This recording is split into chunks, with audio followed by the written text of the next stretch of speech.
Class 7 আজকে আমরা শুরু করব lesson 6 the vagabond. Robert Louis Stevenson. Vagabond এই কবিতাটা বোঝানোর আগে আমি যেটা বলতে চাই, তোমরা বইয়ের পাতা খোলো, পেজ 54। যেটা বলতে চাই সেটা হলো কবির সম্পর্কে, রবার্ট লুইস স্টিভেনসন। এই যে যিনি কবি, ইনি অ্যাকচুয়ালি একজন স্কটিশ পোয়েট। স্কটিশ মানে স্কটল্যান্ড দেশের বাসিন্দা এবং সেখানেই বসবাস করতেন। তিনি একাধারে ছিলেন পোয়েট মানে কবি, নভেলিস্ট, ঔপন্যাসিক, এসেইস্ট, প্রাবন্ধিক মানে প্রবন্ধ রচনা করতে পারতেন, অ্যান্ড এ ট্রাভেল রাইটার যাই বলো। তিনি বেড়াতে খুব ভালোবাসতেন এবং ভ্রমণ সংক্রান্ত গল্পগুলোও তিনি লিখতেন। His famous works include Treasure Island, Kidnapped, and The Strange Case of Dr. Jekyll and Mr. Hyde. তার লেখা বিখ্যাত গল্পগুলো বা কাজগুলোর নাম এখানে দেওয়া রয়েছে: treasure island, kidnapped, the strange case of doctor Jekyll and mister hide.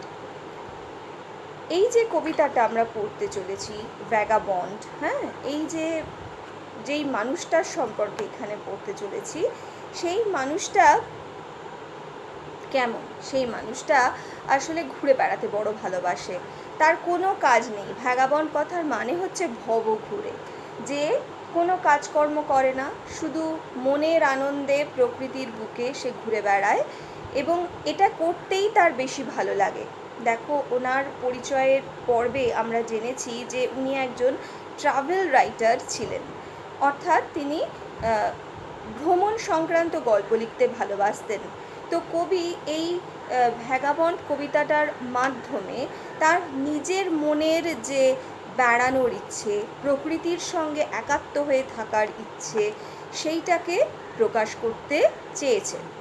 এবার আসবো আমরা কবিতায়। বলেছে, give to me the life I love, let the lave go by me, give the jolly heaven above and the byway nigh me, bed in the bush with stars to see, bread I dip in the river, there's the life for a man like me, there's the life forever.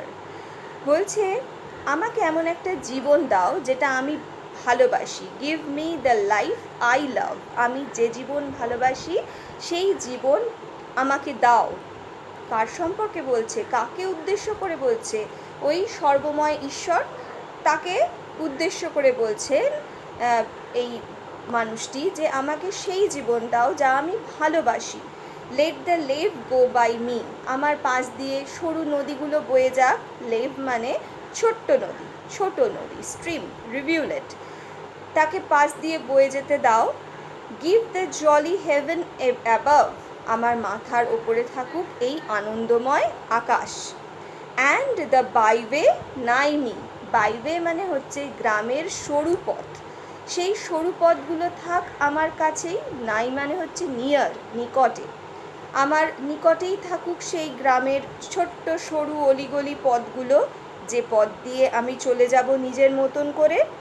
Bed in the bush with stars to see, আর ওই যে ঝোপ জঙ্গল, সেটাই হবে আমার বিছানা, তাতে শুয়েই আমি ওপরে আকাশ দেখব, আকাশের তারা দেখতে পাবো।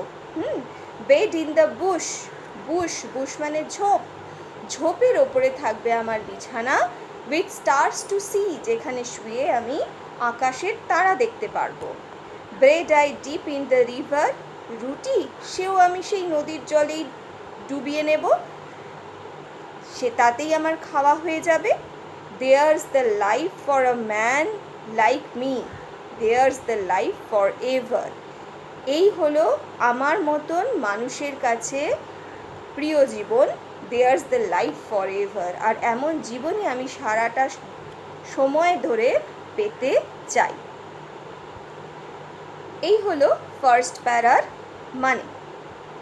এবার আসছি second প্যারায়। Let the blow fall soon or late, let what will be over be, যে আঘাতই আসুক না কেন আমার ওপরে, আজ আসুক বা পরে আসুক, সুন মানে শীঘ্র, লেট মানে পরে। দেখো দুটো অপোজিট ওয়ার্ড দেওয়া রয়েছে, সুন, লেট। বলছে আমার ওপর কোনো আঘাত আসতেই পারে, এখন আসতে পারে, শীঘ্রই আসতে পারে, দেরিতে আসতে পারে। Let what will be over me, আসুক। আমার ওপরে কি আসতে পারে, আসুক। Give the face of earth around and the road before me, তবুও আমার চোখের সামনে এই খোলা প্রান্তর রেখো, পৃথিবীর এই খোলা প্রান্তরটা আমার সামনে রেখো। Face of earth, face of আর্থ মানে হচ্ছে খোলা প্রান্তর, এই খোলা প্রান্তরটা আমার সামনে রেখো। And the road before me, আর এই রাস্তাটাও রেখো আমার কাছেই, সামনেই রেখো।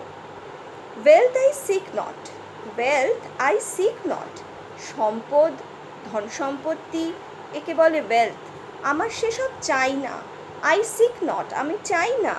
হোপ নর লাভ, এমনকি ভালোবাসার প্রত্যাশাও আমি করি না। হোপ মানে আশা করা, আমি ভালোবাসার আশাও করি না। নর আ ফ্রেন্ড টু নো মি, আমার কোনো বন্ধু আমাকে চিনুক তাও আমি চাই না, আমার কোনো বন্ধু চিনুক সেটাও আমি চাই না। অল আই সিক, যা আমি শুধুমাত্র চাই, তাহলে সিক মানে কি হচ্ছে, চাওয়া, ওয়ান্ট। যা আমি চাই, দ্য হেভেন অ্যাবাভ, আমার মাথার ওপরে থাকুক আকাশ, and the road below me, আর পায়ের তলায় থাকুক এই রাস্তা।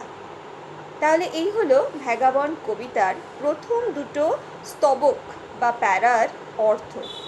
দেখো তোমরা ভালো করে বোঝার চেষ্টা করো যে কবি ওই প্রকৃতির সঙ্গেই মিলে মিশে থাকতে চান, তার কিছু চাই না, তার ওই রুটি ডোবানোর জন্য শুধু ওই নদীর জলটুকুই চাই, রুটিটাকে নরম করে খাওয়ার জন্য।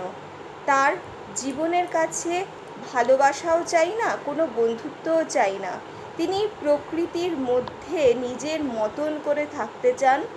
ওই সুন্দর ওপরে যে আকাশটা, সেই আকাশটা ওনা দেখতে চান রাত্রিবেলা ওই ঘাসের ওপর শুয়ে, আর চান যে গ্রামের সরু অলিগলিগুলোর যেন তার কাছেই থাকে, যেখান থেকে তিনি নিজের মতন করে হেঁটে চলে যাবেন। তিনি বলছেন যে আমার ওপর কোনো আঘাত আসতেই পারে, কিন্তু শুধু তুমি ওই খোলা প্রান্তরটুকু আমার সামনে রেখো, এই পথ আমার সামনে রেখো, তাহলেই তিনি খুশি।